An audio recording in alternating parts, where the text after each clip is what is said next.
విశ్వైకనాథుడైనటువంటి శివ మహాదేవ ప్రభునకు జయమగునుగాక. శ్రీ తిరుమలార స్వామికి జయమగునుగాక. తిరుమంతిరమునకు జయమగునుగాక.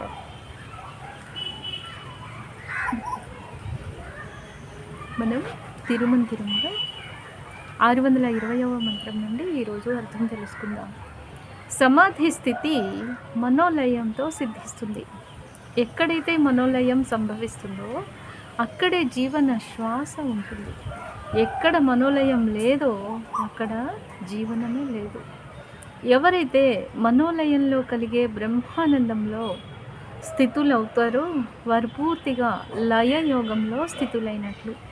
సమాధి స్థితిలో కలిగేది మనోలయంలో వ్యక్తిగతమైన మానసిక ప్రవృత్తులన్నీ సామూహిక చైతన్యంలోకి, విశ్వ చైతన్యంలోకి లయత్వం చెందినప్పుడు కలిగే బ్రహ్మానంద పరవశంలో ప్రశ్నించే మనసు తానే సమాధాన పడుతూ ఆ సమాధాన స్థితిలో సమాధి స్థితిని సిద్ధించుకుంటుంది అంటున్నారు స్వామి.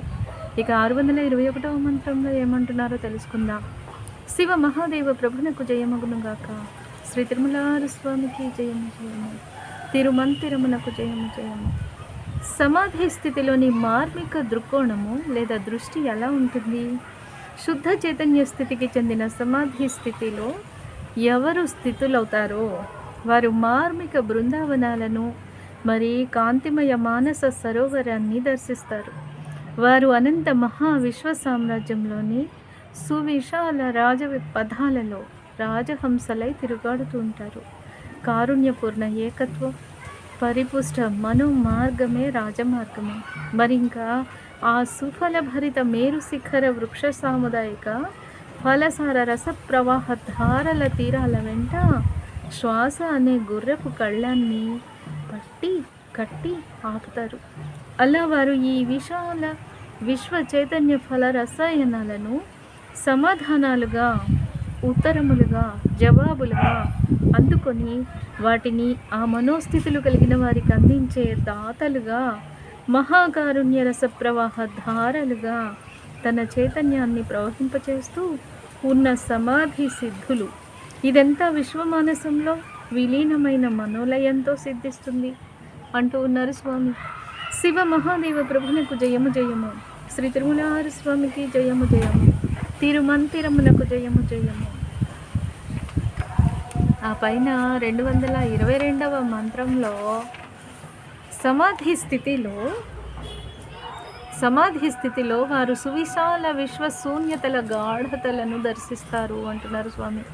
శుద్ధ చైతన్యతలలో లయమైన వారు తమ వెన్నెముకల ధ్వజస్తంభపు పై కొమ్మున ఉన్న విశ్వకేంద్రంలో అద్వితీయమైన మరొకటి కాని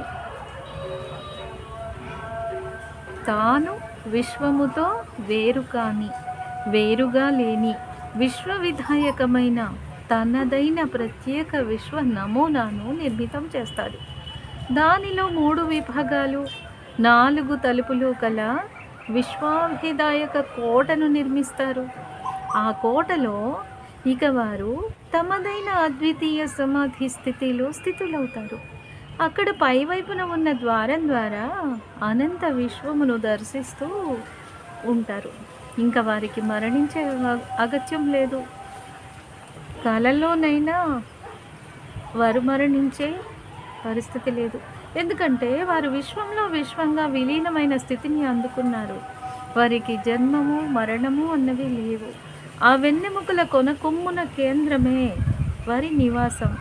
దానిలో 3 గదులు, సూర్య, చంద్ర, అగ్ని అనే 3 చైతన్య కేంద్రాలు, 4 తలుపులుగా 3 నాడులు, ఈడ, పింగళ మరి సుషుమ్న నాడుల వ్యాపకత్వాలు, మరి పైకి తెరుచుకునే ద్వారంగా బ్రహ్మరంధ్రము లేదా చివరిదైన ఊర్ధ్వకమలమైన సహస్రార ద్వారంగా ఉంటాయి.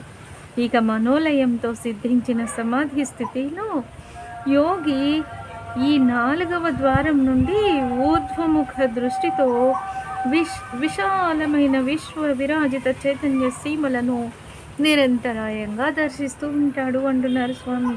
శివ మహాదేవ ప్రభునకు జయము జయము. శ్రీ తిరుమలార్ స్వామికి జయము జయము. తిరుమంతిరమునకు జయము జయము. ఇక 623వ మంత్రంలో ఏం చెప్తున్నారు అంటే, ఆ సమాధి స్థితిలో, అలా సిద్ధించినటువంటి సమాధి స్థితిలో ప్రభు తాండవ కేళి విలాస దర్శనం చేస్తారు వారు అంటున్నారు.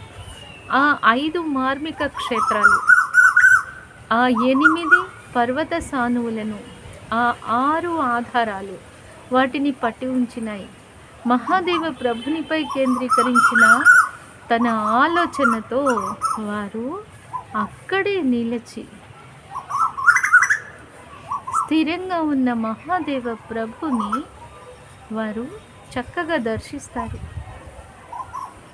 అతని కారుణ్యపూర్ణ దయా దృష్టియే అర్ధభాగమై ఈ విశ్వ విధాన నిధానమైన తన దివ్య పదద్వయం చేస్తూ ఉన్న అనంత తాండవ కేళి విలాసాన్ని తాము దాని యందు భాగమైన దర్శనంగా దర్శిస్తూ ఉంటారు.